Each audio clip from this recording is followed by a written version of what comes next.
சங்கீதம் பக்கம் 759 பக்கம். பக்கம் 759 பக்கம் 144 சங்கீதம். பக்கத்தில் எடுக்கலைன்னா கொஞ்சம் எடுத்து கொடுங்க. கர்த்தர் நல்லவர், கர்த்தர் நல்லவர். பாருங்க, பக்கத்தில் யாரும் எடுக்கலைன்னா கொஞ்சம் எடுத்துக்கொள்ளுங்க. வாசிக்கிற 2வது வசனத்தை நீங்கள் வாசிங்க. என் கைகளை போருக்கும் என் விரல்களை யுத்தத்துக்கும் படிப்பிக்கிற என் கண்மலையாகி கர்த்தருக்கு ஸ்தோத்திரம்.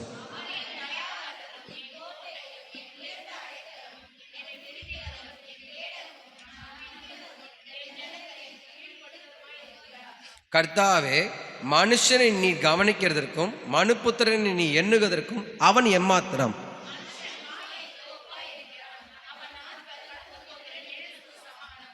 கர்த்தாவே, நீர் உமது வானங்களை தாழ்த்தி இறங்கி பர்வதங்கள் புகையும்படி அவைகளை தொடும். எல்லாம் படிக்கணும், எல்லாரும் படிங்க, வசனத்தை படிக்கணும், நல்லா படிங்க, சொல்லுங்க. ஆமென். உயரத்தில் இருந்து உமது கரத்தை நீட்டி ஜலப்பிரவாகத்துக்கு என்னை விலக்கி ரட்சியும்.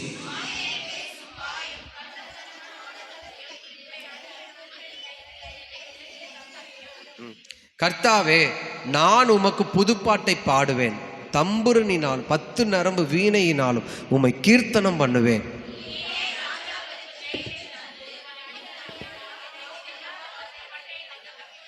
மாயை பேசும் வாயையும் கள்ளத்தனமான வலது கையும் உடைய அந்நிய புத்திரன் கைக்கு என்னை விலக்கி தப்புவியும்.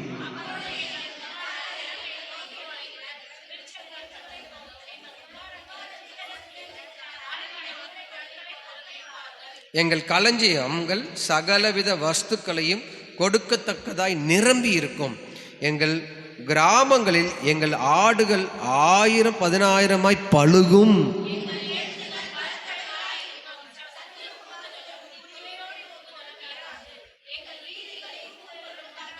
இப்ப இவ்விதமாய் சீரை பெற்ற ஜனம் பாக்கியம் உள்ளது. கர்த்தரை தெய்வமாய் கொண்டிருக்கிற ஜனம் பாக்கியம் உள்ளது. அல்லேலூயா. நல்லா பாருங்க, மாயை பேசும் வாயையும் கள்ளத்தனமான வலது கையை உடைய அந்நிய புத்திரின் கைக்கு என்னை விலக்கி தப்புவியும். அப்புறம் கர்த்தரை தெய்வமாய் கொண்டிருக்கிற ஜனம் பாக்கியம் உள்ளது. இந்த உலகமே எப்படி தெரியுமா? மாயையே பேசிட்டு இருக்காங்க. பேச்செல்லாம் பார்த்தா எப்படி தெரியுமா இருக்கு? அப்படியே எப்படி சொன்னா, பேச்சிலேயே உங்களை கவுக்கிற உலகம். என்னது? பேசி பேசியே உங்களை கவுக்கிற உலகத்தில் இருக்கிற நீங்கள் எப்படி தெரியுமா இருக்கணும்? ஜாக்கிரதையாக இருக்கணும். எப்படி இருக்கணும்? எல்லாரும் பேசுறதுன்னு என்ன பண்ணக்கூடாது? நம்பிடக்கூடாது. அதுக்கு நீங்கள் என்ன பண்ணணும்னா ஒரு ஜெபம் செய்யணும், கர்த்தர் இடத்துல ஒப்பு கொடுக்கணும். ஆண்டவரே, மாயை பேசுகிற மனுஷன், மாயை பேசுகிற ஜனங்கள் மத்தியில் நான் வாழ்கிறேன், எனக்கு அந்த மாயைக்குள்ளே நான் சிக்கிக்கொள்ளாதபடி என் தேவன் என்னை தப்புவீங்கப்பா. நீ ஒரு ஜெபத்தை செஞ்சிட்டிங்கன்னா கர்த்தர் நிச்சயமாக தப்புவிக்க வல்லவர். உங்கள் ஜெபத்தில் இந்த வாரத்தில் நீங்கள் அதை செய்யணும்னு கர்த்தர் விரும்புகிறார். அல்லேலூயா, ஆமென். நிறைய பேர் லேட்டாக வரீங்க, ரொம்ப தாமதமாக வரீங்க. எதுக்கு வரீங்க? நான் ஓப்பனாகவே கேட்குறேன். கதவும் சாத்திட்டோம், இந்த வாட்டி கொஞ்சம் கொஞ்சம் திறந்து விட்டோம், அடுத்த வாட்டி சுத்தமாக திறக்க போகிறது இல்லை. எனக்கு போதும், ஒரு 10 பேர் வந்து 20 பேர் வந்தாலே போதும். ஆமென். உண்மையாக, அதாவது ஆண்டவர் சமூகத்திலேருந்து சொல்கிறேன், பாகாலுக்கு முத்தமிடாமல் வணங்காமல் கர்த்தருக்கென்று வாழ்கிற சில கூட்டத்தை கர்த்தர் பார்க்குறாருன்னா அந்த சில பேரில் நீ ஒருத்தராக இருக்கணுமே தவிர அந்த கர்த்தர் பார்க்குறதுலேருந்து நீ விலகி போகிறோன்னா இருக்கக்கூடாது. நான் சொல்கிறது உங்களுக்கு புரியுதா? உண்மையாக ஆராதிக்கிற பிள்ளைங்களை தேவன் என்ன பண்ணுவார்? உண்மையாக காண்கிறார், உன் ஆராதனை பலியை ஏற்றுக்கொள்ளுவார். சில பேர் உடம்பு முடியலை, வயசாயிடுச்சு, நடந்து கிளம்பி வர்றது, அது பரவாயில்ல. ஆனால் நல்லா கர்த்தருக்கு சூழ்நிலை தெரியும். உண்மையாக உங்கள் நிலைமை ஆண்டவருக்கு தெரியும். ஆனால் தெரிஞ்சே இப்போ தான் பாட்டு பாடுவாங்க, இப்போ தான் இவங்க இந்த சிஸ்டர் பாடுவாங்க, பாஸ்டர் பாட கொடுப்பாரு, அடுத்த வாட்டிலேருந்து இப்போ 9:15 நான் பாட ஆரம்பிச்சிடுவோம். யாருக்கு பாட்டு அது முன்னாடியே கொடுத்துருவோம். ஆமாம், அதனால் ஆராதனைக்கு முக்கியத்துவம் கொடுத்து சரியான நேரத்துக்கு வாங்க. தேவனுக்கு பயப்படுங்க, பாஸ்டருக்கு பயப்படாதீங்க, கர்த்தருக்கு பயப்படுங்க. உங்களை நிச்சயமாக ஆசீர்வதிக்க தேவன் உண்மை உள்ளவராக இருக்கிறார். ஏன்னா ஆராதனையில் தான் ஒரு விடுதலை உண்டு. நான் சொல்ல புரியுதா? நீங்கள் தேவனை ஆராதிக்கும் போது என்ன கிடைக்கும்? உங்கள் சரீரத்தில் அந்த அபிஷேகம் ஏறும் போது விடுதலை கிடைக்கும். நீங்கள் ஆராதனைக்கே தாமதமாக வரும்போது ஆரம்பத்தில் இந்த மகிமையை எப்படி பெற்றுக்கொள்ள முடியும்? அதனால் இன்னிலேருந்து ஒரு தீர்மானம் பண்ணுங்கள், முடிவெடுங்க. கர்த்தர் உங்களை ஆசீர்வதிப்பார். நம்ம தொடர்ந்து இந்த மாதத்துடைய வாக்கு தத்தத்தை தியானிக்கிறோம். லூக்கா 12ஆம் அதிகாரம் 7ஆம் வசனத்தை வாசிப்போம். பக்கம் 100. லூக்கா புஸ்தகம். உங்கள் நிறுத்தி நிதானமாக ஒருத்தர் வாசிக்கும் போது ஒருத்தர் நிறுத்தினோம். இப்போ பொறுமையாக வாசி. லூக்கா 12. உங்கள் தலையில் உள்ள மயிரெல்லாம் எண்ணப்பட்டிருக்கிறது, ஆகையால் பயப்படாதிருங்கள். அநேக அடைக்கலான் குருவிகளை பார்க்கிலும் நீங்கள் எப்படியாப்பட்டவர்களாக இருக்கிறீங்க? விசேஷமானவர்களாக இருக்கிறீர்கள் என்று கர்த்தர் இந்த மாதத்தில் நமக்கு வாக்கு கொடுத்திருக்கிறார். இப்போ இதிலேயே தான் சில பாயிண்ட்டை நம்ம சில காரியங்களை கர்த்தருடைய ஆவியானவர் மூலிமா நம்ம பார்க்க போகிறோம்.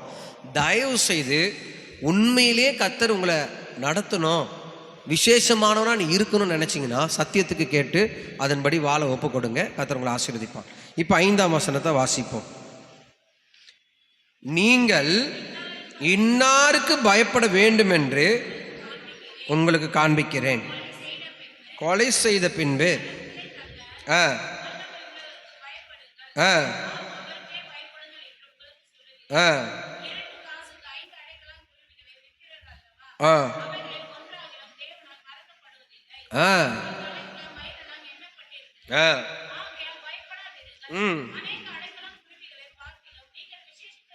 நீங்கள் விசேஷித்தவர்களாக இருக்கிறீர்கள். கடந்த நாட்களில் பயத்தை குறித்து பார்த்தோம். இந்த நாளில் ஆண்டவர் உங்களோட பேச விரும்புகிற காரியம், நிச்சயமாகவே நீ மனுஷனுக்கு பயப்படுற பயம் கண்ணியை வருவிக்கும், கர்த்தருக்கு பயப்படுற பயம் உங்களுக்கு ஒரு பெரிய ஆசீர்வாதத்தை கொடுக்கும். ஹல்லேலூயா. இதே ஆண்டவருடைய பிள்ளையை 21 லூக்கா 21 14 19 வாசிக்க போகிறோம். லூக்கா, நல்லா கேளுங்க. தேவனிடத்தில் ஐஸ்வர்யவனாயிராமல் தனக்காகவே பொக்கிஷங்களை சேர்த்து வைக்கிறான். இது லூக்கா 21:14. ஆகையால் என்ன உத்தரவு?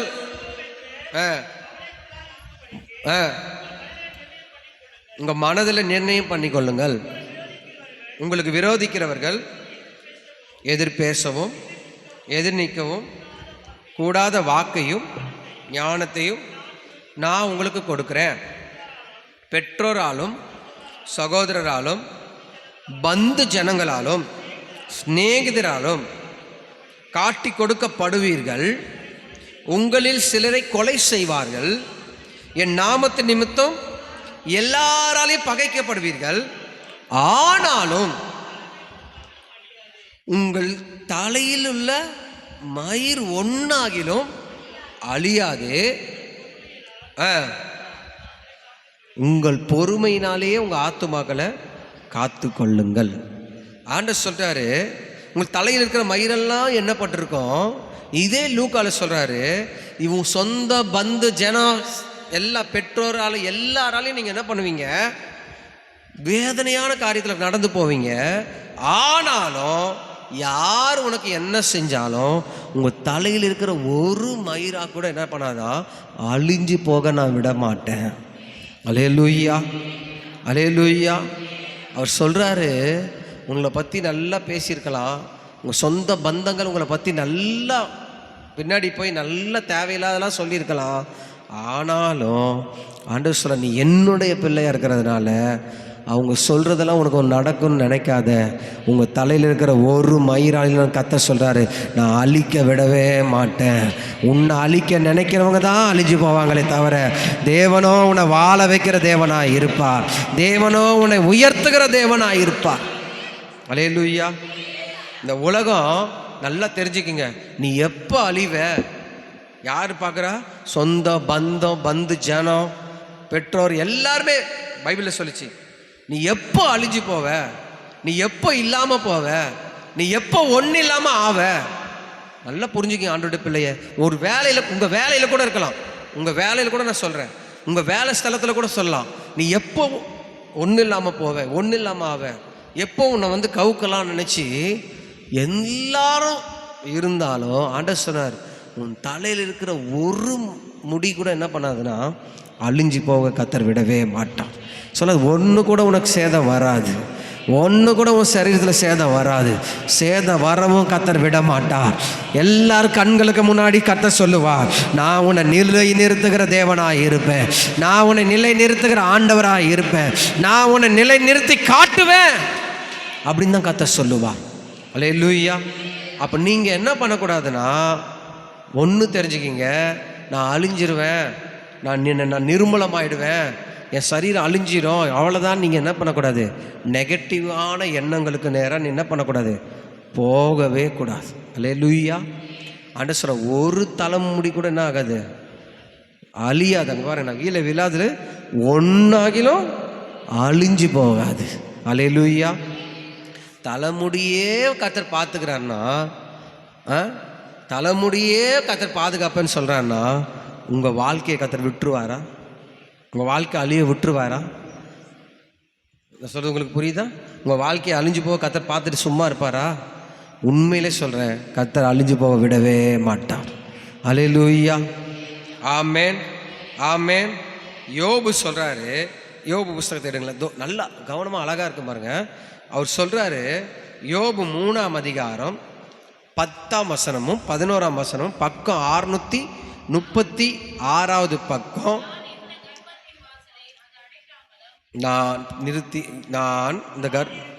நான் இருந்த, நல்லா படிக்கணும், தப்பு தப்பாக படிக்கக்கூடாது. நான் இருந்த கர்ப்பத்தின் வாசலை அதை அடைக்காமலும், என் கண்கள் காண்கின்ற வருத்தத்தை மறந்து விடாமலும் இருந்ததே, மறைத்து விடாமலும் இருந்ததே. நான் கர்ப்பத்தில் தானே, கர்ப்பத்திலிருந்து புறப்படும் போதே சாகாமலும் போனது என்ன? அவர் கேட்குற ஒரு கேள்வி, நான் கர்ப்பத்திலேயே கலையாம, கர்ப்பத்திலேயே சாகாம நான் எப்படி பொழைச்சி வெளியே வந்தேன்? என் தேவன் தானே என்னை காப்பாற்றினாரு. நல்லா கவனமாக புரிஞ்சுக்கணும். கர்ப்பத்திலேயே நீ செத்துருக்க வேண்டியது, கர்ப்பத்திலேயே அழிஞ்சு போயிருக்க வேண்டியது, கலைஞ்சி போயிருக்க வேண்டியது, ஆண்டவர் உன்னை சாகாமல் எப்படி வெளியே கொண்டு வந்தார்? எதுக்கு வெளியே கொண்டு வந்தார்? எதுக்கு அழியாமல் கர்த்தர் உன்னை காத்தாரு? எதுக்கு கர்த்தர் அழியாமல் இந்த நேரம் வரைக்கும் வச்சிருக்கிறாருன்னா, உங்கள் சத்துருக்கு முன்னாடியே, உந்த பிசாசுக்கு முன்னாடியே உன்னை நிமிர்ந்து வாழ வைப்பதற்காக தான் கர்த்தர் உன்னை காப்பாற்றினார். நிமிர்ந்து வாழ வைப்பதற்காக தான் கர்த்தர் உன்னை தூக்கி எடுத்திருக்கிறார். நீ அழியணும்னு கர்த்தர் சித்தம் இல்லை, உன்னை அழியாமல் காக்கணும் தான் கர்த்தருக்கு சித்தம். நீ அழியாமல் வாழணும் தான் கர்த்தருடைய விருப்பம். அல்லேலூயா, அல்லேலூயா. இவருடைய வேதனை நிமித்தமாக அவர் சொல்கிறாரு, நான் கர்ப்பத்திலேயே ஏன் அழியலை? நான் அழிஞ்சு போயிருந்தா நல்லா இருக்குமே, இந்த வேதனை நான் பார்த்துருக்க வேண்டாமே. சில பேர் கஷ்டத்தை பார்த்து புலம்புற காரியம், நான் செத்தா நல்லா இருக்குமே, நான் செத்தா இந்த கஷ்டத்தெல்லாம் ஏன் பார்க்கணும், இந்த வேதனையெல்லாம் நான் பார்க்கணும். கர்த்தர் இந்த வேதனைக்குள்ளே எதுக்கு நடத்துகிறார்னா, தேவன் உனக்கு ஒரு அற்புதத்தை செய்வதற்காக, தேவன் ஒருவர் உண்டென்று உன் சத்துருக்கள் அறிந்து கொள்வதற்காக, தேவன் ஒருவர் உன்னோடு கூட இருக்கிறார் என்று எல்லா ஜனங்களும் பார்ப்பதற்காக தான் கர்த்தர் உன்னை அழிக்க சித்தம் இல்லாமல் உன்னை வாழ வச்சு கொண்டு இருக்கிறார். உன் குடும்பம் எப்போ அழியும், உன் பிள்ளைங்க எப்போ அழிவாங்க, எப்போ உன் பிள்ளைங்க சதறி போவோம், ஒரு கூட்டம் பார்த்துக்கிட்டே இருக்கலாம், ஒரு கூட்ட ஜனம் பார்த்துக்கிட்டே இருக்கலாம். இன்னைக்கு ஆண்டவர் உன்னை பார்த்து தான் பேசுகிறாரு. ஆண்டவருடைய பிள்ளையே, நீ அழிஞ்சு போவதற்காக நான் உன்னை தெரிஞ்சு கொள்ளலை, நீ அழிஞ்சு போவதற்காக நான் உன்னை அழைக்கலை. நீ அழியாமல் காத்து கொண்ட கர்த்தர் இம்மட்டும் காத்தவர் இனியும் காக்க வல்லமை உள்ளவராக இருக்கிறார். அல்லேலூயா, அல்லேலூயா. அழியாமல் அணைத்து கொண்டீர், கலையாமல் காத்து கொண்டீர், குறையின்றி பிறக்க வச்சீர், பத்திரமாயன சுமந்தீரே, தாய் கருவிலே எல்லாம் சொல்லுங்க, அப்பா பார்த்து சொல்லுங்கப்பா. அழியாமல் அணைச்சு கொண்டி, கலையாமல் காத்து கொண்டி, குறையின்றி பிறக்க வச்சி, பத்திரமாயன சுமந்தீரே தாய் கருவிலே.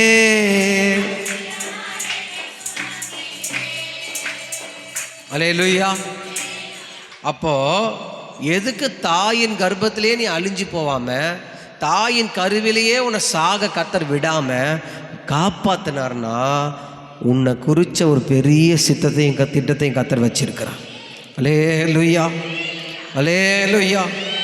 எத்தனை விபத்துலேருந்து கர்த்தர் உன்னை காப்பாற்றிருக்கிறார், எத்தனை கொள்ளை நோயிலேருந்து கர்த்தர் உன்னை காப்பாற்றிருக்கிறார், எத்தனை மனிதர்கள் இன்னைக்கு இல்லாமல் இருக்காங்க. ஆனால் கர்த்தர் உன்னை நிலை நிற்க வச்சிருக்கிறாருன்னா, உங்கள் தலையில் இருக்கிற ஒரு முடி கூட அழியாது சொன்ன ஆண்டவர் உன் சத்துருக்கு முன்னாடி உன்னை அழிவை பார்க்கறதுக்காக அல்ல பிள்ளைய, உன்னை சத்துருக்கு முன்னாடி நிமிர்ந்து வாழ வைப்பதற்காக. இந்த மாதத்தில் கர்த்தர் அதை செய்ய வல்லமை உள்ளவர். இந்த பிப்ரவரி மாதத்தில் கர்த்தர் உனக்கு செய்ய வல்லமை உள்ளவர். இந்த ஆராதனை இந்த சத்தத்தை கேட்டுக்கொண்டு இருக்கிற உனக்கு தேவன் செய்ய வல்லமை உள்ளவராக இருக்கிறார். அல்லேலூயா, ஆமென். அப்போ பிசாசுடைய திட்டத்தை இந்த மாதிரி தான் வசனத்துக்குள்ளே நம்ம போக போகிறோம். பிசாசுடைய திட்டத்துக்கு அவனை உன்னை அழிக்கணும் போகிற பிளானுக்கு கர்த்தர் என்ன பண்ண மாட்டார்னா விட்டு கொடுக்கவே மாட்டார். சில பேர் என்ன பண்ணுறாங்க தெரியுமா, அவங்களாவே அவங்கள தன்னை என்ன பண்ணிக்கிறாங்க, சத்துருக்கு இடம் கொடுத்து, அந்த பிளானுக்கு இடம் கொடுத்து அழிஞ்சு போகிறதுக்கு அவங்களே ஒப்பு கொடுக்குறாங்க. ஆனால் தேவன் ஒருத்தரையும் அழிஞ்சு போகிறதுக்கு என்ன பண்ணல, நல்லா புரிஞ்சுக்கணும். தயவு செய்து நல்லா கேளுங்க. உங்கள் குடும்பத்தை ஆண்டவர் அழிக்கணும்னு விரும்புகிறாரா? நான் இன்னைக்கு கேட்குறேன். உங்கள் பிள்ளை அழிஞ்சு போகிறத பார்த்து நீ சும்மா, உங்கள் பிள்ளை கெட்டு போய் சீரழிஞ்சு போய் அவன் அழியட்டும் அப்படி நஷ்டமாகட்டும் பொண்ணெல்லாம் பார்த்து நீ எந்த தாயாவது எந்த தகப்பனாவது இருப்பாங்களா? ஒரு நல்ல தாய் தகப்பன் தான் பிள்ளை அழிஞ்சு போகிறத பார்த்து என்ன பண்ண மாட்டாங்க, கெட்டு போகிறத பார்த்து என்ன பண்ண மாட்டாங்க, எதையாவது பண்ணி ஜெபம் பண்ணியாவது என்ன பண்ணணும், உபவாசம் பண்ணியாவது என்ன பண்ணணும், என் பிள்ளையை நான் மீட்டு காப்பாற்றணும், அந்த அழிஞ்சு போகிற மனுஷன் கையிலேருந்து நான் மீட்கணும், என் வீட்டுக்காரன் மீட்கணும், என் மனைவியை மீட்கணும், என் பிள்ளைகளை மீட்கணும் நினைப்பாங்களா, நினைக்க மாட்டாங்களா? உங்களுக்கே அந்த நினைப்பு இருக்கு. அவரே உனக்கு கருவிலேயே அலையாமல் காத்து இது வரைக்கும் நடத்தினாரு, இம்மட்டும் நிறுத்தினாரு, இன்னுமா உன்னை கைவிட்டுருவார்னு நினைக்கிறீங்க? தேவன் உன்னை கைவிட மாட்டார் பிள்ளையே. நான் இன்னைக்கு சொல்கிறேன் ஆண்டவருடைய சமூகத்திலேருந்து இந்த சத்தத்தை கேட்குற உனக்கு சொல்கிறேன் ஆண்டவருடைய பிள்ளையே, உன்னை அழிவே, உனக்கு அழிவு என்னைக்கு தெரியுமா இருக்கும்? அந்த அழிவு என்னைக்கு தெரியுமா வரும்? நம்ம ஜீவன் கத்திரத்தில் போகும்போது இந்த சரீரம் மண்ணுக்கு அழிஞ்சு போகும். அல்லேலூயா.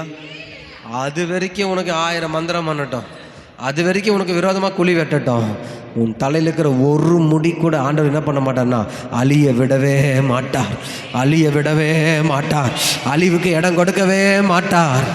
அல்லேலூயா.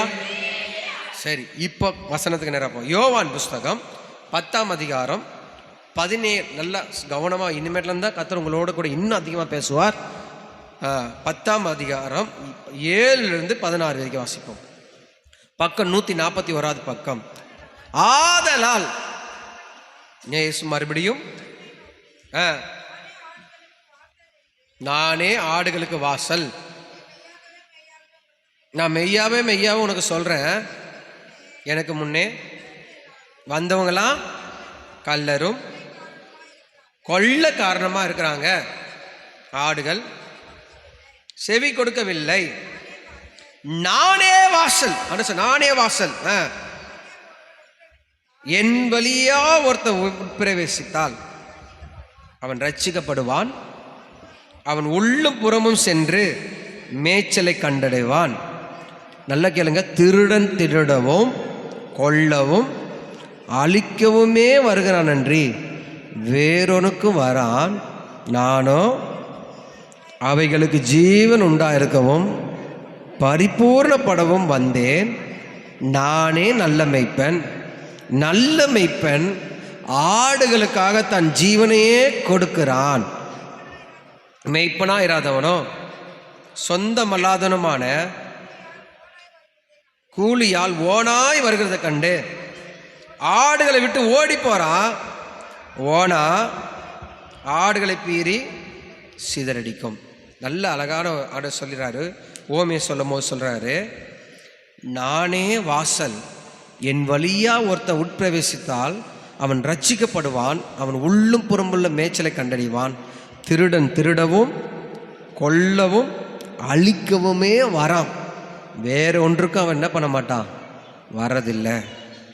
இப்போ நல்லா கேளுங்க, முதல்ல அந்த பிசாசு எதுக்கு வரானா, திருடுறதுக்கு வரான். எதுக்கு வரான் சொல்றது புரிஞ்சுதா? திருடுறதுக்கு தான் வரான். எதை திருடுறதுக்கு வரான்? உங்களுடைய ரட்சிப்பின் வஸ்திரத்தையும் உங்களுடைய ஆண்டவரோடு கூட இருக்கிற அந்த அந்த அந்த ஒரு ஐக்கியத்தையும் உடைக்கிறதுக்கு தான் பிசாசு வருவான். அது எப்படி வருவான்னா, ஓனா போல வருவான். எப்படி வருவான்? நான் சொல்ல, பைபிள் சொல்லுது, ஓனாய் வருகிறதை கண்டு. அப்படின்னா அது எப்படி வரும்? ஓனா ஆட்டுத்தோலை போத்துக்கிட்டு தான் உள்ளேயே நுழையும். உன் வீட்டுக்குள்ள, நீ இருக்கிற இடத்துல, சபையில் என்ன பண்ணும்? ஓனா வரும். ஆனால் நல்ல மேய்ப்பனாக இருக்கிறவன் அந்த ஓனா கையிலேருந்து தன் ஆடை என்ன பண்ணுவான்? காப்பாற்றுவான். இப்போ முதல்ல காரியம் நீ புரிஞ்சுக்கணும், ஓனாவுடைய தன்மையை நீ முதல்ல தெரிஞ்சுக்கணும். அது அதோடைய பலன்லாம் என்ன எப்படி தெரியுமா? கையில் அந்த வேட்டையை என்ன பண்ணா தெரியுமா? பிச்சு எடுக்கிறதுக்கு அதுக்கு சக்தி இருக்காது. அதோடைய பலன் எல்லாம் எங்கே இருக்கும் தெரியுமா? வாயினுடைய பல்லில் இருக்கும். ஓனாவுடைய தன்மை என்னது? வாயினுடைய பல்லில் தான் இருக்கும். ரெண்டாவது, அது பயங்கரமான தந்திரசாலி. எப்படி? தந்திரமாக வரும். நல்லா புரிஞ்சுக்கிங்க, அதோடைய குணமே தந்திரம். என்ன தந்திரம் பண்ணனா, உன் ஆத்மாவை எப்படி பீறிடலாம், சாப்பிடலாம், உன்னை எப்படி பிடிச்சு பிடுங்கி எடுக்கலாம் அப்படின்னு தான் அந்த ஓனாயோடைய காரியம். இப்போ ஆண்டவருடைய பிள்ளையே ஸ்ட்ரெயிட்டாக ஓனா நிற்குமா? அது எப்படி வரும்னா, மனுஷர்கள் மூலியமா. நல்லா கேளுங்க, நல்லா புரிஞ்சுக்கிங்க, ரொம்ப முக்கியமானது. தந்திரமாக உங்ககிட்ட பேசுவாங்க, நல்லவங்க மாதிரி பேசுவாங்க. என்ன சொல்லி பேசுவாங்க? நல்லவங்க மாதிரியே உங்ககிட்ட பேசுவாங்க. உனக்கு நல்லது செய்கிற மாதிரியே வருவாங்க, உனக்கு நல்லது செய்கிற மாதிரியே வருவாங்க. அது எங்கேருந்து தான் வருவாங்களோ நமக்கு தெரியாது. ஆனால் அதுக்குள்ளே என்ன இருக்குன்னா, தந்திரம் இருக்கும். தந்திரம் இருக்கும். நான் சொல்கிறது உங்களுக்கு புரியுதா? கடைசியில் என்ன பண்ணுவாங்கன்னா, உன்னை அப்படியே பிச்சு பிடறி உன்னை அப்படியே கொண்டு போகிற அளவுக்கு கொண்டு போயிடுவாங்க. அப்போது இந்த ஓனாய் வரும்பொழுது நீ எப்படி இருக்கணும்னா, கர்த்தருக்குள்ள நீ நிலை நிற்க வேண்டும். அல்லேலூயா, அல்லேலூயா. ஒரு மந்தையில் ஒரு ஆடு இருக்குது. ஒரு ஆடு மட்டும் வெளியே போயிடுச்சுன்னா, மந்தையை விட்டு 6 மணி ஆயிடுச்சு, அந்த மந்தைக்கு அந்த ஆடு வரணும். அந்த 6 மணிக்கு அந்த மந்தையில் அந்த ஆடு வரலை, வெளியே போயிடுச்சுன்னா, வெளியே ஒரு ஓனா கூட்டமே சுற்றிட்டு இருக்கும். ஓனாக்கு ரொம்ப பிடிச்சவனா அந்த ஆடு தான். நான் சொல்ல புரியுதா? அந்த கூட்டமாகவே என்ன பண்ண தெரியுமா? அந்த ஒரு ஆடை கொன்னே போட்டுரும். அப்போது மந்தையில் நீ வரணும், கர்த்தருக்குள்ளே நீ இருக்கணும். அப்போ கர்த்தர் இந்த ஓனா கையிலேருந்து உன்னை தப்பு வைக்க வல்லவராக இருக்கிறார். அல்லேலூயா, அல்லேலூயா. சில ஓனா என்ன பண்ண தெரியுமா? தன் வாயினால் பேசிகிட்டே இருக்கும். என்ன பண்ணும்? ஆசை வார்த்தையெல்லாம் உனக்கு பேசும். நல்ல நல்ல வார்த்தைகளாக உனக்கு அப்படி இன்பமான வார்த்தையாக கொடுக்கும். நல்லா கேளுங்க, அது எப்படி வருதுன்னா, ஆடு தோலை போட்டுக்கிட்டு தான் வரும். அது எப்படி வரும்? ஆமாம், போத்துக்கிட்டு தான் பேசும். உடனே அந்த பேச்சில் நீ கண்டுபிடிக்கணும்.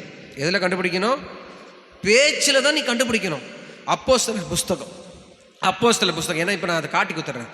20ஆம் அதிகாரம் 28, 29 வாசிங்களேன். பக்கம் 193.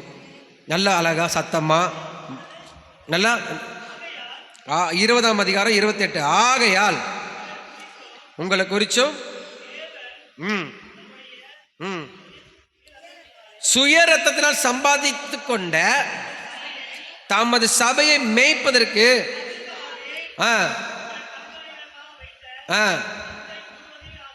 மந்தை முழுவதையும் குறித்தும் எச்சரிக்கையா இருங்கள். நான் போன பின்பு கொடிதான ஓநாய்கள் உங்களுக்குள்ளே வரும், உங்களில் சில எழும்பி மாறுபாடானவைகளையே. நல்லா, அந்த ஓனா எப்படி வருது? பேசுறது எப்படி பேசும்? வசனத்தின் மூலிமா பேசி ஆண்டவரை விட்டு பிரிக்கும். நான் சொல்றது உங்களுக்கு புரியுதா? சில பேர் ஓனா டைரக்டாக வராது. சில பேர் ஓனாக்கு எப்படி வரும் தெரியுமா? ஒரு பாஸ்டருக்கு, அது சர்ச்சுக்கு போகிறவங்க மூலியமாகவே வரும். வாங்க. அந்த சர்ச்சில் ரொம்ப ஸ்ட்ரிக்டாக இருக்கும் நீங்கள் போகிற சர்ச்சில். எங்கள் சர்ச்சில் ஸ்ட்ரிக்ட்லாம் இல்லை, ஃப்ரீயாக விட்டுருவாங்க. என்ன விடுவாங்களா? ஃப்ரீயாக விடுவாங்க. ஃப்ரீயாக விட்டால் நீ எங்கே போவ? நான் கேட்குறேன், எங்கே போவ? இந்த சர்ச்சு ரொம்ப ஸ்ட்ரிக்டாக இருக்கும், அங்கெல்லாம் போகாதீங்க. எங்கள் ஃபாதர் வந்து இன்பமாகவே பேசுவார், திட்டவே மாட்டார். ஓனா இப்படி தான் வரும். இன்னொன்று அப்படியே உள்ளத்தில் வந்து பக்கத்தில் நின்று பேசும், என்னடா ஊர் உலகத்தில் செய்யாதவனா நீ செய்ய போகிற. ஓனா பக்கத்துலேயே வரும். அந்த சத்தத்துக்கு நீ செவி கொடுத்துட்டேன்னா உன்னை கொன்று போகிறதுக்கு அது ரெடியாக இருக்கும். அல்லேலூயா, அல்லேலூயா. இன்னும் நீ சர்ச்சி சர்ச்சி சர்ச்சி சர்ச்சி சர்ச்சி, என்ன ஆண்டவர் ஆண்டவர் ஆண்டவர். நான் என்ன ஆண்டவர், என்ன சர்ச்சி, என்ன இதெல்லாம் வந்து வீட்லேயே எழும்போம், வீட்லேயே எழும்போம். நான் இன்னைக்கு சொல்கிறேன், எதுக்கு சர்ச்சி வச்சுருக்கார் ஆண்டவர்? எதுக்கு சர்ச் வச்சுருக்காரு? நான் கேட்குறேன், என் வீட்டிலே நீ ஜெபம் பண்ணிக்க வேண்டியது தானே? சபை, நான் இன்னைக்கு சொல்கிறேன், பரலோகத்துக்கு உன்னை சேர்க்கறதுக்கான ஒரு கிளாஸ். ஆமென். இது வந்து எப்படின்னா, உங்களுக்கு பரலோகத்துக்கு போகிற வழியை சொல்லி கொடுக்குற ஒரு இடம், உங்களுக்கு நல்லது தப்பு கெட்டது எல்லாத்தையும் வெளிப்படுத்துகிற ஒரு இடம். இந்த சபைக்கு நீ வர முடியாமல் நீ எப்படி பரலோகத்துக்கு போவீங்க? நான் கேட்குறேன், பரலோகத்துக்கு போக முடியுமா? வாய்ப்பே இல்லை. அப்போ ஆண்டவருடைய பிள்ளைய அது எப்படி வந்து பேசுதான், போன பின்பு மந்தை தப்ப விடாத கொடிதான ஓநாய்கள் உங்களுக்குள்ள வரும், உங்களை சில எலும்பி சீசில தண்ணி எடுத்து இழுத்துக்கொள்ள மாறுபாடவனில். அதான் சொன்ன, ஓனாக்கு எங்கே இருக்குது? வாயில தான் சக்தியே இருக்கு. எதில் இருக்கு? வாயில தான் பேசும், வாயில தான் சொல்லும். அது எப்படி சொல்ல? மாறுபாடு, தப்பு தப்பா, தப்பு தப்பா. ஒரு ஆண்டவருடைய பிள்ளை பரிசுத்த ஆவியினால நீ அதை அறிந்து கொள்ளலாம். அல்லேலூயா, அல்லேலூயா, ஆமென். நம்ம சபையில் நான் ரொம்ப கண்டிஷனாக பேசுகிறதுனால சில பேர் வரல, எனக்கு தெரியும். நான் எப்படி பேசுகிறேன்னா, ரொம்ப கண்டிஷன், ரொம்ப ஸ்ட்ரிக்டாக, எங்களுக்கு இது ஒத்து வராது. இங்கேயே உனக்கு ஒத்து வரலனா பரலோகத்தில் உனக்கு எப்படி ஒத்து வரும்னு எனக்கு தெரியலையே. பரலோகத்தில் ஒத்து வராது எப்படி? இங்கே இதுவே கொஞ்சம் கண்டிஷனாக, நான் இதோ எவ்வளோ ஃப்ரீயாக விட்டுருக்கேன், இது ரொம்ப கண்டிஷனாக. அப்புறம் உங்கள் இஷ்டத்துக்கு நீங்கள் பண்ணுறதெல்லாம் பண்ணலாம், நீங்கள் செய்கிறதெல்லாம் செய்யலாம், நீ வந்து உங்கள் இஷ்டத்துக்கு போகலான்னா அதுக்கு உனக்கு சபையே தேவையில்லையே. அப்போ உனக்கு சுற்றி ஒரு ஓனா கூட காத்திருக்கும் ஆண்டவருடைய பிள்ளைய. கர்த்தர் நினைக்கிறாரு உன்னை தப்பு வைக்கணும்னு தான் கர்த்தர் நினைக்கிறார். அந்த ஓனா கையில் வந்து உன்னை காப்பாற்றணும் தான் கர்த்தர் நினைக்கிறார். அதுக்காக சிக்ஷிக்கிற இடம் தான் இந்த சபை, அதற்காக உன்னை உருவாக்குற இடம் தான் இந்த சபை, அதற்காக தேவனிடத்தை சேர்ற இடம் தான் இந்த சபை. அந்த சிக்ஷைக்கு நீ ஒப்பு கொடுத்து தான் ஆகணும். அல்லேலூயா, ஆமென். அதான் செவ்வாய்க்கிழமை சொன்னேன், ஏற்கனவே செவ்வாய்க்கிழமை சொன்னேன். ரொம்ப போன செவ்வாய்க்கிழமை நிறைய பேர் வரல. பாஸ்டர் என்னை தான் குத்தி பேசுகிறாரு, பாஸ்டர் என்ன தான் குத்தி பேசுகிறாரு. சில பேர் பின்னாடி போய் சொல்லுவாங்க, பேசுவாங்க. உண்மையிலே உங்கள் கதையும் எனக்கு தெரியாது, நான் உங்களை குத்தி பேசுகிறேன்னு எனக்கு அவசியம் இல்லை. சரி, அப்படி பேசுகிறதா இருந்தால் கூட ரோட்டில் போகிறவனுக்கு பேசுகிறோன்னு எனக்கு அவசியம் இல்லையே. இங்கே தானே நீ வந்துருக்க, சர்ச்சுக்கு தானே வந்திருக்க, கர்த்தர் உனக்கு தானே பேசுவார். எதுக்கு ரோட்டில் போகிறவனுக்கு பேசணுமா? இங்கே வந்திருந்தா இந்த இடத்துல யார் பேசுவா? ஆண்டவர் எனக்கு தான் பேசுவார். அதில் தப்பு இருந்தால் நான் மாற்றிக்கணும், தப்பு இல்லைன்னா அது வந்து உங்களுக்கு நீங்கள் என்ன பண்ணக்கூடாது, எடுத்துக்க வேண்டிய அவசியமே இல்லை, நீ எடுத்துக்க வேண்டிய அவசியமே இல்லை. அப்போ எது மாத்திர இடம்? பேசுகிற ஆண்டவர் உங்ககிட்ட பேசுகிற வரைக்கும் நீ பொழைச்ச, தப்பை சுற்றி காட்டுற வரைக்கும் நீங்கள் பொழைச்சிங்க. ஒருவேளை கண்டுக்கவே இல்லை, ஆண்டவர் தப்பை சுற்றி காட்டலைன்னா நீங்கள் பொழைக்கவே முடியாது. நிச்சயமாக ஆண்டவர் சமூகத்தில் தயவு கிடைக்கவே கிடைக்காது. பாவம் செய்யாதவங்க யாரும் இல்லை, தப்பு பண்ணாதவங்க யாரும் இல்லை. ஆனால் அந்த தப்பை மாற்றிக்கணும்னு நினைக்கிறாங்க பாருங்க, அவங்க தான் தேவனுடைய பார்வையில் விலையேற பெற்றவங்க. அந்த ஆடை கர்த்தர் பராமரிக்க வல்லமை உள்ளவராக இருக்கிறார். அந்த ஆடுக்கு நல்ல மேய்ச்சல் உள்ள இடத்துல கர்த்தர் கொண்டு போக வல்லமை உள்ளவராக இருக்கிறார். அல்லேலூயா. ஏன்னா ஒருத்தர் தப்பு பண்ணிட்டு அவனை இஷ்டத்துக்கும் விட்டுட்டு அவன் எப்படின்னா போட்டோம், சர்ச்சுக்கு வரட்டும் போட்டோம், ஆனால் பண்ண மேலே தப்பு பண்ணிகிட்டே இருக்கணும், எனக்கு ஏற்றுக்க முடியாது, ஆண்டவரும் ஏற்றுக்க மாட்டார். நான் சொல்கிறது உங்களுக்கு புரியுதா? தப்பு பண்ணிட்டியா, மாறணும். மாறி ஆண்டவர்கிட்ட என்ன பண்ண, மறுபடியும் ஒழுங்காக மாறி ஒழுங்காக சீர்படுத்தி அவர் விருப்பத்துக்கு நம்மளை ஒப்பு கொடுக்கணும். அதை தான் ஆண்டவர் எதிர்பார்க்குறார். நான் சொல்கிறது உங்களுக்கு புரியும். நான் தப்பு பண்ணினே இருப்பேன், என் காதில் கேட்கும், என் கண்ணு பார்க்கும், எல்லாரும் சொல்லுவாங்க, நானும் தீர விசாரித்து அது மெய்யாக இருக்கும். ஆனால் நீ காணிக்கை எத்தனை வந்து கொடுத்தோன்னு நான் வாங்கிப்பேனா? நான் ஏற்கனவே சொல்லிட்டேன், நான் தெரியாமல் வாங்கிட்டேன்னா அது கர்த்தர் என்னை விட்டுருவார். நீ தப்பு பண்ணதை தெரிஞ்சு உன் கையில் நான் வாங்கினேன்னா கர்த்தர் என்னை கணக்கு கேட்பார். அதனால தான் வாங்கக்கூடாதுன்னு நான் முடிவு பண்ணிட்டேன். அல்லேலூயா, ஆமென். காணிக்கை பலி இதெல்லாம் முக்கியம் இல்லைங்க. உங்கள் ஆத்மா தான் முக்கியம். நீங்கள் தான் முக்கியமானவர். உங்களை தான் பரலோகத்தை கொண்டு போய் நான் நிறுத்தணும். உங்களுக்கு தான் தேவன் சமூகத்தில் கொண்டு போய் உட்கார வைக்கணும். அல்லேலூயா. அப்போ முதல்ல திருட எதுக்கு வரான்? உன்னை திருட தான் வரான். குடும்பத்தில் கூட நிறைய பார்த்தீங்கன்னா ஓனா நுழைஞ்சிரும். ஃபேமிலிக்குள்ளே நுழையிற ஓனா ஆகுது பாரு, மோசமான ஓனா. ஐயோயோயோ, அந்த ஓனா எங்கேருந்து தான் வரும்னு தெரியாது. எங்கேயோ ஒரு ஊரில் இருக்கும், கரெக்டாக தேடி உன் வீட்டுக்கு தான் வரும். வந்த உடனே சொல்லும், கொஞ்ச நாள் இருந்துட்டு பேசும், அந்த நிலம் என்ன ஆயிடுச்சு, எங்கள் அப்பா சொத்துன்னு இழுக்கும். எங்கே சொல்லும்? இந்த நிலத்தை குறித்து பேசும். அப்போ வாங்கி போட்டார், நம்மளை ஏமாற்றிட்டாங்க, நீயும் நானும் சேர்ந்து கேஸை போட்டு அவ்வளோதான், அந்த கேஸுக்கான செலவெல்லாம் உன் தலையில் போட்டுரும், உன்னை அப்படியே நிற்க வச்சிடும்.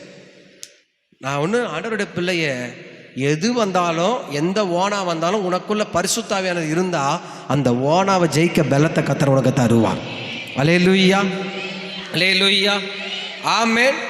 இந்த பாருங்க, அது வசனம், தம் சுய ரத்தத்தினால் சம்பாதித்து கொண்ட தமது சபையை மேய்ப்பதற்கு பரிசுத்த ஆவி உங்களுக்கு கண்காணிகளாய் வைத்தார். அப்போ உனக்குள்ள என்ன இருக்கணும்? பரிசுத்த ஆவியானது இருக்கணும். உன் பிள்ளையை காப்பாற்றுறதுக்கு, உன் வீட்டை காப்பாற்றுறதுக்கு, உன் குடும்பத்தை காப்பாற்றுறதுக்கு ஆவியானவர் என்ன சொன்னாரோ அதன்படி தான் நீ நடக்கணும். அல்லேலூயா. 1000 பேர் சொல்கிறத நீ கேட்கக்கூடாது. கர்த்தருடைய வார்த்தை, கர்த்தருடைய ஆவியானவர் என்ன சொன்னாரோ அதன்படி தான் நான் செய்வேன் நீ சொன்னீங்கன்னா, நான் இன்னைக்கு சொல்லுவேன், ஆண்டவருடைய சமூகத்தில் சொல்கிற பிள்ளையே, உன்னை எந்த ஓனாவும் கர்த்தர் நெருங்க விடவே மாட்டான், உன் பிள்ளையை தொடவும் விட மாட்டான். அல்லேலூயா, ஆமென். சரி, 2வது காரியம், கொல்ல வருது. என்ன வருது? கொல்ல வருது. ஆமாம். இப்போ அது என்ன, அதோட திட்டமே எது தெரியுமா? உன்னை கொன்று போட்டுறணும், உன்னை உயிரோடவே விடக்கூடாது.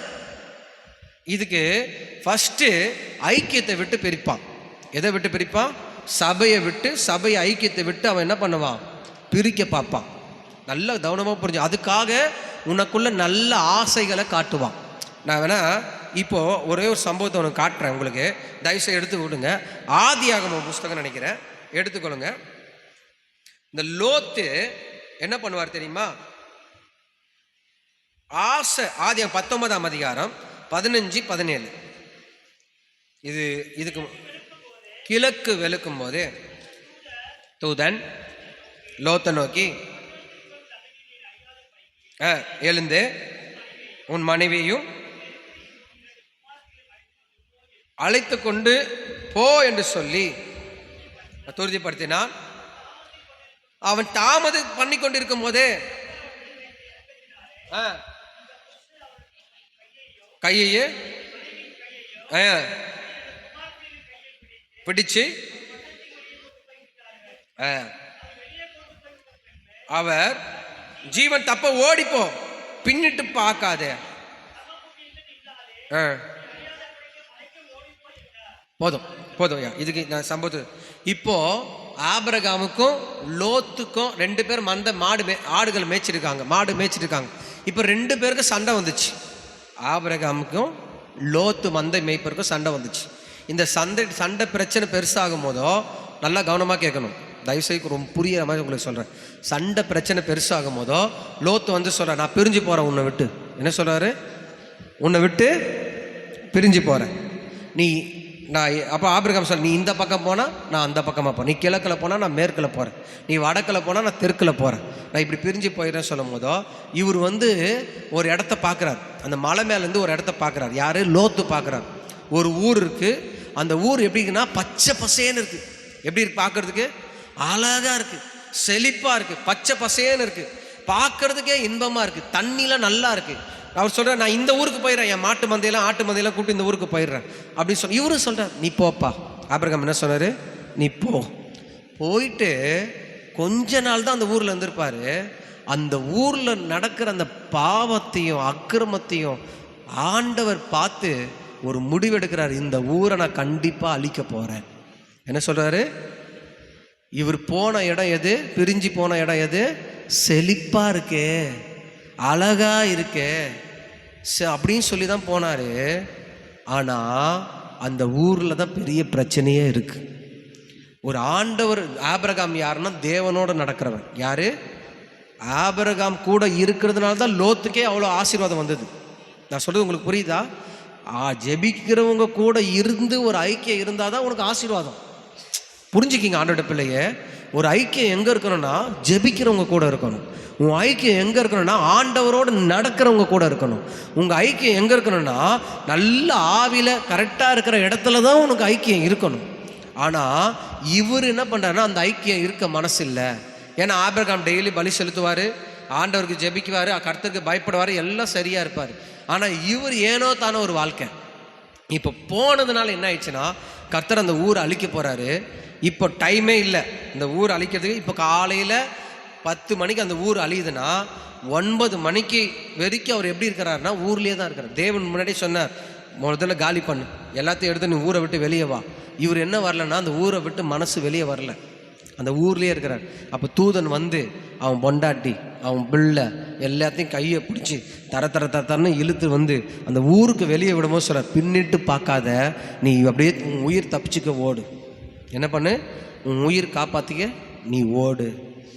ஆனால் அவன் மனைவி என்ன பண்ணான்னா பின்னிட்டு பார்த்து உப்பு தூணா மாதிரி செத்து போயிட்டான். ஆனால் தேவன் நினச்சிருந்தா இவங்களையும் கூட சேர்ந்து அழிச்சிருக்க முடியும்.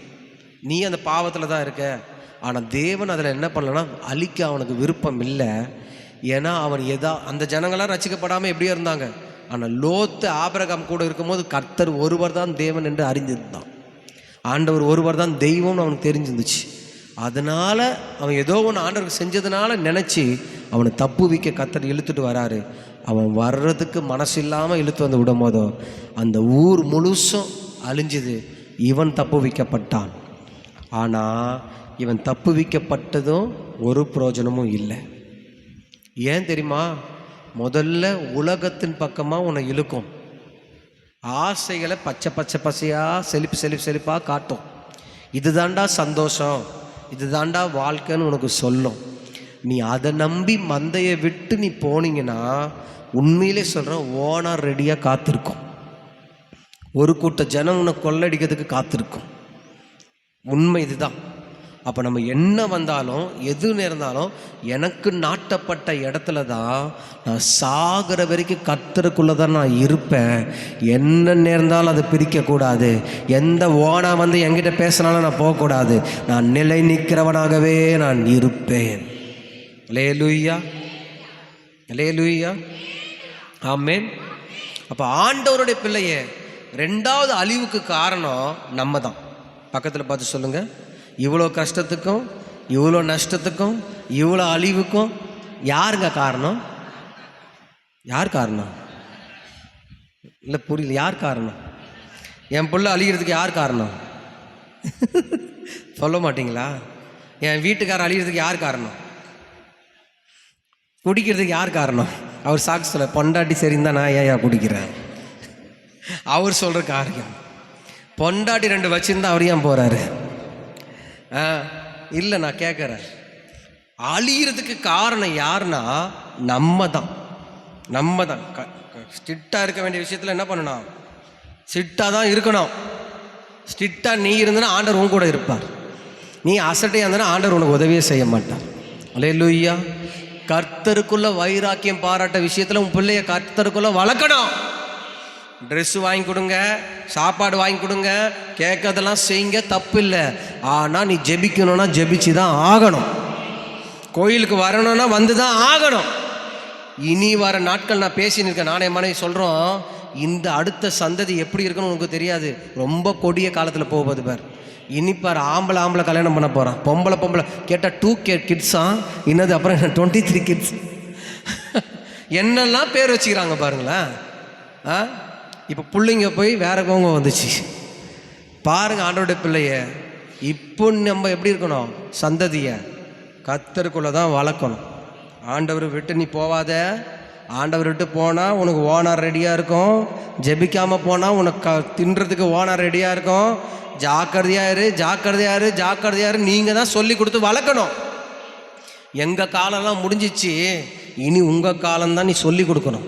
அல்லேலூயா. உங்கள் இஷ்டத்துக்கு பிள்ளைய விட்டுட்டீங்க, ஒரு கூட்டம் ஓனா ஸ்கூல்லே இருக்கும். போகிற இடத்துல கண்டிப்பாக ஓனா இல்லாத இடம் இருக்குன்னா இருக்கா சொல்லுங்கள்? நான் அதான் நாய், அது பேர் என்னது? ஆமாம், தந்திரம், பின்மாற்றத்தில் இழுத்துட்டு போவோம். அது நாய் பைபிள் சொல்லுது பின்மாற்றத்துக்கு அறிகுறி. என்ன அறிகுறி? ஆமாம், ஆண்டவர்கிட்ட பிரிக்கிறது தான் நாயோடைய வேலை. அப்போ ஆண்டவருடைய பிள்ளைய நீ இப்போ உங்கள் பிள்ளைய வளர்க்காம ஆண்டவருக்குள்ளே ஸ்திரப்படுத்தாமல் நீ எப்போ நீங்கள் இல்லாத போது ஸ்திரப்படுத்த முடியுமா? நான் கேட்குறேன். இல்லைங்க. நான் இன்னைக்கு சொல்கிறேன், இந்த பலிப்படுத்துறது சொல்கிறேன். கர்த்தர் உங்கள் மேலே பிரியமாக இருக்கிறார். ஓனாய்கிட்டேருந்து உன் பிள்ளையை காப்பாற்ற கர்த்தர் பிரியமாக இருக்கிறார். ஓனாக்கிட்டேருந்து உன் குடும்பத்தை காப்பாற்ற கர்த்தர் பிரியமாக இருக்கிறார். ஓனாக்கிட்டேருந்து உன் குடும்பத்தையே சந்ததியை தூக்கி எடுக்க கர்த்தர் பிரியமாக இருக்கிறாருங்க. அந்த பிள்ளை கர்த்தருக்குள்ளே இருந்தால் கண்டிப்பாக நான் சொல்லுவேன், தப்பு பண்ண போகாது. ஆமேன். ஆண்டவருக்கு இது பிடிக்காது, நான் செய்ய மாட்டேன், அது சொல்லும். நல்லவங்க கொஞ்சம் பேர் தான், கெட்டவங்க இன்னைக்கு நிறைய. பழகிற எல்லா மனுஷனும் எந்தாவது ஒரு கெட்ட புத்தியோடு தான் உங்ககிட்ட பழகுவான், கெட்ட எண்ணத்தோடு தான் உங்ககிட்ட பழகுவான். நல்ல எண்ணத்தில் பாசமாக பழகுறாங்கன்னு நினைக்கிறீங்களா? கர்த்தர் ஒருவர் தான் உண்மையான பாசம் உள்ள தேவன். ஆண்டவர் ஒருவர் தான் உன் மேலே அன்பு வச்சிருக்கிற தேவன். ஆண்டவர் ஒருவர் தான் உன்னை கண்காணிக்கிற தேவன். ஆண்டவர் ஒருவர் தான் உன் பிள்ளையும் கணவனாரி பாதுகாக்கிற தேவன். அவர் ஒரு நாள் உன்னை கைவிடவே மாட்டார். அல்லேலூயா. ஆமேன், ஆமேன். அப்போது ஆண்டவருடைய பிள்ளைய இன்னைக்கு சொல்கிறேன், உங்கள் குடும்பத்தையும் உங்கள் குடும்பத்தில் இருக்க பிள்ளைகளையும் நீ கர்த்தருக்குள்ளே வளர்த்துட்டிங்கன்னா, பரிசுத்த ஆவியினருக்குள்ளே வளர்த்துட்டிங்கன்னா எந்த ஓனாயும் ஒன்றும் செய்ய முடியாது. மத்தேயு 7ஆம் அதிகாரம் 14-20 வரைக்கும் வாசிங்க சீக்கிரமா.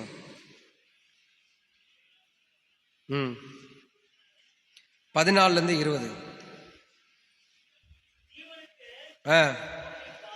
ஜீவனுக்கு போற வாசல் இடுக்கமும் வழி நெருக்கமா தான் இருக்கும்.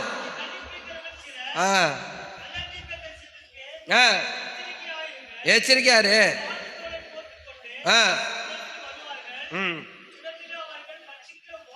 உள்ளத்துல அவர் எப்படி இருக்கிறார்? பச்சிக்கிற ஓநாய்கள். அவர்கள் கனிகளாலே நீ அவரை அறிவீங்க.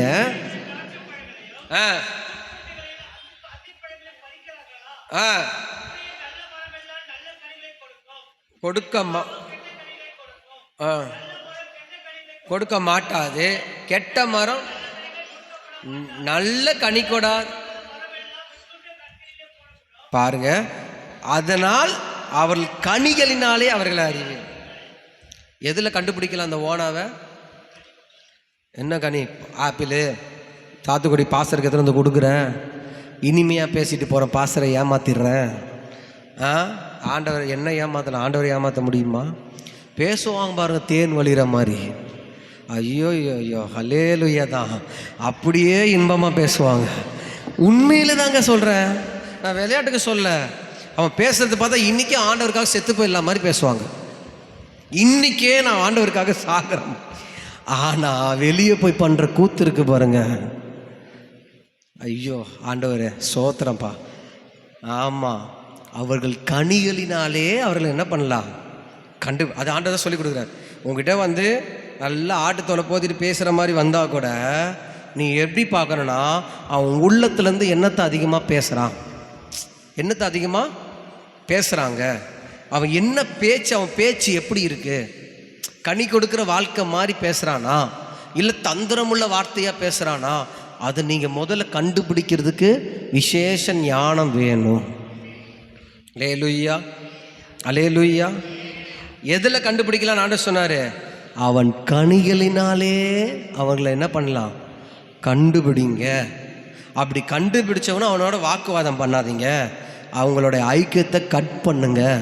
அவனோட ஐக்கியம் உனக்கு வேண்டாம். அல்லேலூயா, அல்லேலூயா, ஆமென். அது நானாக இருந்தால் கூட சொல்கிறேன், உங்ககிட்ட நானாக இருந்தால் கூட சொல்கிறேன், யாராக இருந்தாலும் சொல்கிறேன். நீ எப்படி கண்டுபிடிக்கணும்னா, அவங்க கனியை பார்த்து கண்டுபிடி. அவங்க கனி நல்ல நடக்கையப்பார், பேச்சப்பார், பார்வையப்பார், எல்லாத்தையும் பார்த்து நீ கண்டுபிடிக்கணும். அல்லேலூயா. அது கிறிஸ்டின்னு ஒரு போர் ஒப்பத்தில், ஆண்டவரோட பிள்ளைன்னு போர் ஒப்பத்தின் தான் வரும். பேய் மாதிரிலாம் வராது. ஓனா ஆண்டவருடைய பிள்ளை வெள்ளைச்சேலை கட்டினு தான் வரும். ஆமாம். அதனாலே நீ தயவு செய்து உங்களுக்கு சொல்கிறேன், கனிகளை பார்த்து கண்டுபிடிச்சிக்கணும். அல்லேலூயா, அல்லேலூயா, ஆமென், ஆமென். அப்போ ஆண்டவருடைய பிள்ளையே, அதான் நீதிமொழி 19ஆம் அதிகாரம் சொல்லும்போது, உன் ஆத்துமா அறிவில்லாமல் இருப்பது நல்லதல்ல, நல்லதல்ல. அப்போது நல்லா தெரிஞ்சுக்கிங்க, நம்முடைய ஆத்துமாவில் ஒரு அறிவு வேணும், கண்டுபிடிக்கிற ஒரு அறிவு வேணும். அல்லேலூயா, ஆமென். நான் ஏற்கனவே உங்களுக்கு சொல்லி கொடுத்துருக்கேன், ஒரு மனுஷன் வந்து அதிகமாக உங்ககிட்ட பேசும்போது பணத்தை குறித்து அதிகமாக பேசுகிறானா, நீ என்ன பண்ணணும்? கண்டுபிடிக்கணும். இல்லை உங்களால் ஏதாவது காரியம் சாதிக்கணும்னு சொல்லி அதிகமாக பேசுகிறானா, ஃபோனே பண்ணாத மனுஷன் ஒரு நாளைக்கு, அது சொந்தக்காரங்களாக இருக்கலாம், 100 வாட்டி ஃபோன் பண்ணுவாங்க, 50 வாட்டி. இவ்வளோ நாள் ஃபோனே வரல, இப்போ எப்படி ஃபோன் வருது? கண்டுபிடிக்கணும். இல்லை நம்ம மேலே இருக்கிற அக்கறையில் பேசுகிறாங்களே நீ நினைக்காத, அது உன் மேலே இருக்கிற அக்கறையில் இருக்காது. உன்னால் ஏதோ ஒரு காரியத்தை அவங்களுக்கு ஆகணும், அதனால தான் பண்ணுவாங்க. நான் சொல்ல புரியுதுங்களா? அப்போ இதெல்லாம் நீங்கள் வந்து எப்படி இருக்கணும்னா கண்டுபிடிக்கணும். தேவனுக்கு அதுக்கிட்ட அந்த கிருபையை கேட்கணும். அந்த கிருபை என்ன பண்ணணும்? தயவு செய்து கேட்கணும். நீ கேட்டாதான் நீ ஆண்டவரை பிள்ளைய ஓனா கிட்டேருந்து நீ தப்பு வைக்க முடியும். எந்த ஓனா? உன்னை கவுக்க நினைக்கிற ஓனா கிட்டேருந்து நீ தப்பு வைக்க முடியும். அல்லேலூயா, அல்லேலூயா, ஆமென், ஆமென். அப்போ இன்னைக்கு நான் சொல்கிறேன், ஒருவேளை நம்ம தப்பு பண்ணிட்டு, நம்ம நல்ல பாவம் பண்ணிட்டு, நம்ம ஆண்டவர் துன்மார்க்கமாக வாழ்ந்துட்டு, இப்போ நான் பாவத்தில் உச்சியில் போயிட்டு, இப்போ கர்த்தர் என்னை அழிக்க போகிறாரு, கர்த்தர் என்னை கொல்ல போகிறாரு, கர்த்தர் எனக்கு சாகடிக்க போகிறாருன்னு நினைக்கும் பொழுது நீ என்ன பண்ணிடணும்? ஆண்டவரே, நான் செஞ்ச தப்புக்காக நான் மனஸ்தாபப்படுறேன், உபவாசம் போட்டு கர்த்தருடைய பாதத்தை பிடிச்சிடணும். அல்லேலூயா. ஏன் தெரியுமா? நான் சொல்ல, சங்கீதக்காரர் 2ஆம் அதிகாரத்தில் 12ஆம் வசனத்தில் அவர் சொல்கிறாரு, குமாரன் கோபம் கொள்ளாமலும் அந்த கோபம் உன்னை சாகடிக்காமலும் இருக்கிறதுக்கு அவர் பாதத்தை நீ என்ன பண்ண? முத்தம் செய்யணும். அதாவது அவர் பாதத்தில் உன்னை சரண்டர் பண்ணிடணும்.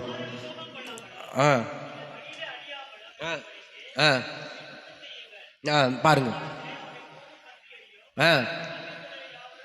அவர் அண்டிக் கொள்கிற யாவரும் பாக்கியவான்கள்.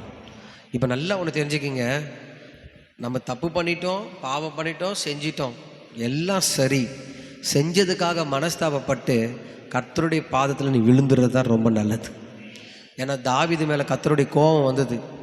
அவன் சொன்னான், நான் கர்த்தருடைய கரத்தில் நான் விழுந்துடுறேன், நான் யார்கிட்டையும் சத்துரு கரத்தில் விட்டுறாதீங்கப்பா, மனுஷ கையிலே விட்டுறாதீங்கப்பா, நான் உங்கள் கரத்துலையே நான் விழுந்துடுறேன்ப்பான்னு சொல்லி அவன் என்ன பண்ணான்? ஆண்டவர் கையிலே விழுந்துட்டான். நீங்களும் அதுதான் அவர் எழுதி கொடுத்து சொல்கிறாரு, அவர் கோபத்துக்கு நம்ம ஆளாகாதபடி அவரை சாந்தப்படுத்தும்படியாய் அவர் சமூகத்தில் அவர் பாதத்தில் முத்தம் செய்ய வேண்டும். அல்லேலூயா, அல்லேலூயா, ஆமென். அப்போ நல்லா ஒன்று புரிஞ்சுக்கிங்க, கர்த்தருடைய கோபத்துக்கும் நம்ம ஆளாகக்கூடாது, சத்துருவினுடைய வல்லமை அழிக்கிறதுக்கும் நம்ம இடம் கொடுக்கக்கூடாது.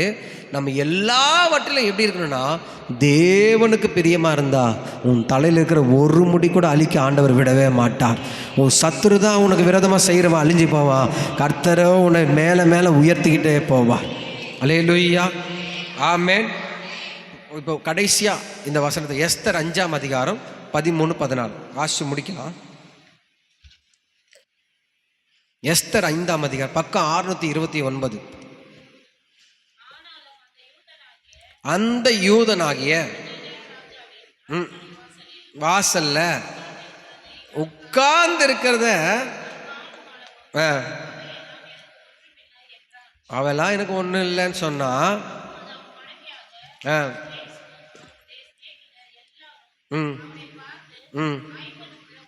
50 முழ உயரமான தூக்கு மரத்தை நீ அவனுக்கு செய்,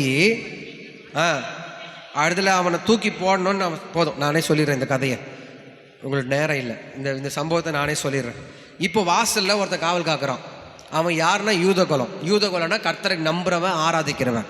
இவன் யாருன்னா பெரிய ராஜாவுக்கு கையால், அதாவது தளபதி, பிரதான தளபதி. இப்போ இவன் வாசலில் வரும்போது உள்ளே என்ட்ரி ஆகும்போது பெரிய அதிகாரி. ஆனால் அவன்கிட்ட இவன் என்ன பண்ணலன்னா மதிக்கலை, தலை வணங்கலை, ஒன்றுமே செய்யலை. இப்போ இவனுக்கு ஒரு காரியம் வந்து, இவனை நம்ம சாகடிச்சே ஆகணும். என்ன சொல்கிறான்? வாசலில் வாட்ச்மேனாக இருக்கிறான் பாரு, காவல் காக்கிறவனை சாகடிக்கணும்னு சொல்லி ஒரு திட்டத்தை போடுறான். பொண்டாட்டியோடு கூட்டோடு என்ன பண்ணுறாங்க, ஒரு பிளான் போடுறாங்க. இப்போ கூட்டோட பிளான் போடும்போது இவனை சாதாரணமாக சாகடிக்கக்கூடாது, 50 முழம் ஹைட்டில் ஒரு தூக்கு மரத்தை செஞ்சு அதில் அவனை தொங்க விடணும், துடிச்சு சாகணும், அதை நம்ம எல்லாம் பார்த்து ரசிக்கணும்னு சொல்கிறாங்க. இவன் யாருன்னா தேவனை ஆராதிக்கிறவன். இப்போ அதே எஸ்தர் புஸ்தகத்தில் 6ஆம் அதிகாரத்தில் 13ஆம் வசனமும் 14ஆம் வசனமும் ஆமான் தனக்கு நேரிட்ட எல்லாவற்றையும்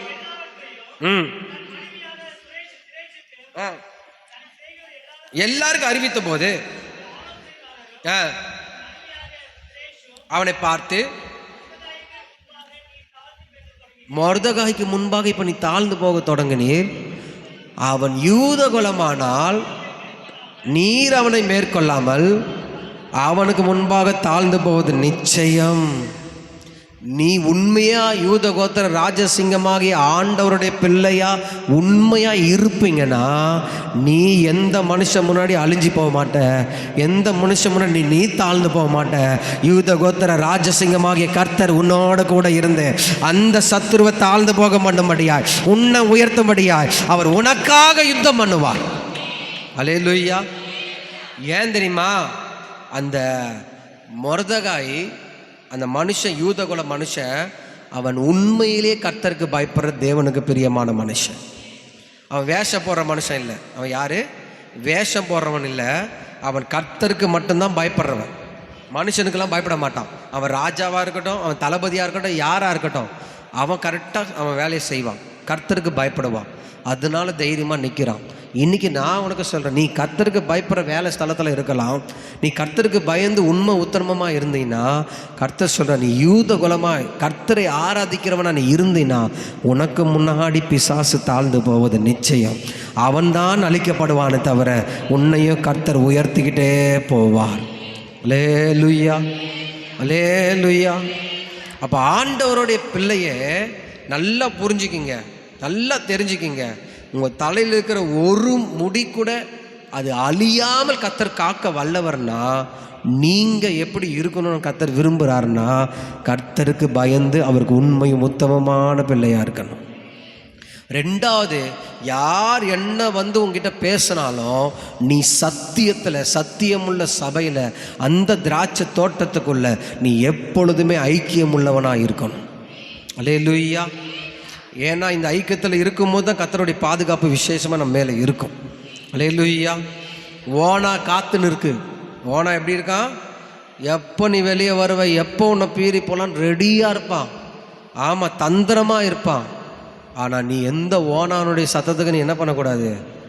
என் ஆடு என் சத்தத்தை தான் கேட்கும்னு கர்த்தர் சொன்ன மாதிரி இந்த சபையில் இருக்கிற மெய்ப்பராகிய இயேசு கிறிஸ்து பேசுகிற சத்தத்துக்கு நீங்கள் ஆடுகளாக இருப்பீங்கன்னா நீங்கள் கேட்டு நிச்சயமாக உங்களை கொளுத்த கன்றுகளை போல கர்த்தர் வளர செய்வார். அல்லேலூயா, ஆமென், ஆமென்.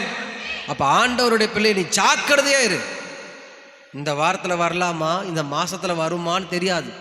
எப்போ ஓனா வந்தாலும் ஞானமாக பேசி ஞானமாக அனுப்பு, ஜாக்கிரதையாக இருந்துக்கோ. அல்லேலூயா. ஏன்னா கர்த்தர் இங்கிருந்து உன்னை வளர்க்க விரும்புகிறார், இங்கிருந்து கர்த்தர் உன்னை ஆசீர்வதிக்க விரும்புகிறார், இங்கிருந்து கர்த்தர் உனக்கு ஒரு நன்மையை தர விரும்புகிறார். அல்லேலூயா, அல்லேலூயா, ஆமென். நானே வாசல் என்று சொன்னவர், அவர் ரத்தத்தில் சம்பாதிக்கப்பட்ட சபைக்குள்ளே வந்திருக்கிற உங்களுக்கு ஒரு கேடும் கர்த்தர் வரவிடவே மாட்டான். அல்லேலூயா. நம்ம எல்லாம் கண்களை மூடி, எல்லாரும் கண்களை மூடி அப்பா சமூகத்தில் ஒப்பு கொடுங்க. நீ அழியாமல்